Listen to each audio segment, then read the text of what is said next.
Welcome back friends, आप सभी का फिर से एक बार स्वागत है मिस्ट्री रिवील्ड के इस ब्रांड न्यू एपिसोड में। क्या आपको पता है कि भारत के जंगलों में रहने वाले भील समुदाय के लोगों ने टॉर्च का इस्तेमाल 1775 में ही शुरू कर दिया था। क्या आपको ये पता है कि 800 साल पहले बनाई गई एक मूर्ति के हाथों में मूर्तिकारों ने ऐसा कंगन बनाया था जो उस मूर्ति के हाथ में ऊपर नीचे मूवमेंट भी कर सकता है, लेकिन लाख कोशिश करने के बाद भी वो बाहर नहीं निकलता। सिर्फ इतना ही नहीं, ये एपिसोड देखने के बाद आपको भारत से जुड़े ऐसे और भी कई इंटरेस्टिंग फैक्ट्स के बारे में पता चलेगा, तो वीडियो को पूरा जरूर देखिए। इस वक्त आप स्क्रीन पर जो देख रहे हैं वो 1775 में बनाई गई एक हैंडमेड पेंटिंग है। ये पेंटिंग उस समय के भील लोगों की शिकार करने की टेक्निक को दिखाता है। हम देख सकते हैं कि किस तरह से ये लड़की अपने हाथ में मौजूद एक टॉर्च से हिरन की तरफ रोशनी डाल रही है और उनके सामने मौजूद हिरन मानो हिप्नोटाइज होकर उस रोशनी की तरफ देख रहा है। इसका फायदा उठाकर उसके साथ मौजूद आदमी उन हिरन की शिकार कर रहा है। इस पेंटिंग को देखकर कई सवाल मन में आते हैं। क्या 18वीं सदी में भील लोगों की शिकार करने का तरीका ऐसा था और 18वीं सदी में उस लड़की के हाथ में टॉर्च कहां से आई?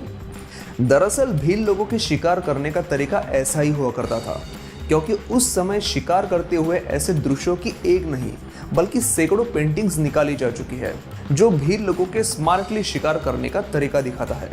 लेकिन इस पेंटिंग में टॉर्च कहां से आई? दरअसल ये टॉर्च नहीं है, ये एक तरह का लैंप होता था जिससे ये भील लोग हिरनों को अपनी ओर आकर्षित करके उनका ध्यान भटकाते थे। लेकिन जरा सोचिए कि रात को शिकार करते समय इतना बड़ा एक जलता हुआ लैंप लेकर भागना कितना मुश्किल होता होगा। यहाँ एक और गौर करने वाली बात यह है कि भारत के इन भील लोगों को छोड़कर दुनिया के किसी भी कोने में इंसान शिकार करने की इस इंटरेस्टिंग टेक्निक का इस्तेमाल नहीं करते थे। और ये जितनी भी पेंटिंग्स निकाली जा चुकी है उनमें से ज्यादातर पेंटिंग्स विदेशियों ने ही बनाई थी, क्योंकि आज ये सारी पेंटिंग्स ब्रिटिश और अमेरिकन म्यूजियम में ही रखी हुई है। कर्नाटक का चिन्नकेशवा मंदिर 12वीं सदी में होयसला राजवंश के कार्यकाल में बनाया गया था। चिन्ना का मतलब है सुंदर और केशव मतलब भगवान विष्णु। अब इस मंदिर के नाम में ही सुंदर है, तो जरा सोचिए कि इस मंदिर में बनी कार्विंग्स कैसी होगी। इस मंदिर में कई सारी खूबसूरत मूर्तियां हैं, लेकिन सबसे ज्यादा अपनी ओर ध्यान खींचती है नृत्य करती हुई मदनिका की ये मूर्ति। ऐसी इस मंदिर में कई मूर्तियां हैं, किसी के हाथ में पक्षी है तो किसी के हाथ में आईना। लेकिन इन सारी मूर्तियों के हाथ में एक चीज है जो कॉमन है, वो है कंगन। और ऐसा वैसा नहीं, इतना बारीकी से तराशा हुआ कंगन कि जिसे देखकर लगता ही नहीं कि ये सिर्फ छैनी और हथौड़े जैसे औजार से बनाया गया होगा। इन सारी मूर्तियों की नक्काशी तो बेहतरीन है ही, लेकिन इस कंगन की खास बात यह है कि इसे एक असली कंगन की तरह बनाया गया था। मतलब इस मूर्ति के हाथ में ही ऊपर नीचे हो सकता है। जरा सोचिए कि ये मूर्ति और कंगन एक ही पत्थर में तराशा गया था और इस पूरे मंदिर को बनाने के लिए 3 पीढ़ियों ने काम किया था और इस काम के लिए करीब 100 साल से ज्यादा समय लगा था। तो सोचिए कि उन कलाकारों ने कितनी लगन से ये काम किया होगा। पंचवर्णा स्वामी मंदिर तमिलनाडु में मौजूद तिरुचिरापल्ली के पास भगवान शिव को समर्पित एक बहुत बड़ा मंदिर है।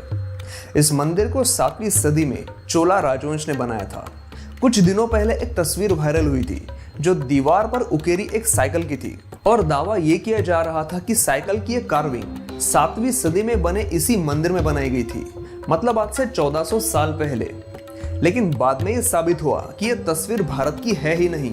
साइकिल की एक कार्विंग इंडोनेशिया में मौजूद दालेम जगरागा मंदिर में मौजूद है, जो 1904 में बनाई गई थी, मतलब साइकिल का आविष्कार होने के बाद ही। लेकिन अब स्क्रीन पर जो कार्विंग आप देख रहे हैं वो कोई 18वीं या 19वीं सदी में बना नहीं है।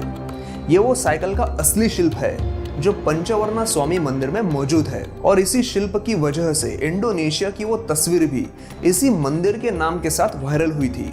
लेकिन कुछ लोग इस कार्विंग को भी फेक बताते हैं। उनका दावा है कि ये कार्विंग बाद में मंदिर के रिनोवेशन के दौरान बनाई गई थी। साइकिल पर बैठे इस शख्स की एक कार्विंग उसी प्रकार के पत्थर पर बनी है जिस पत्थर से ये पूरा मंदिर बना है।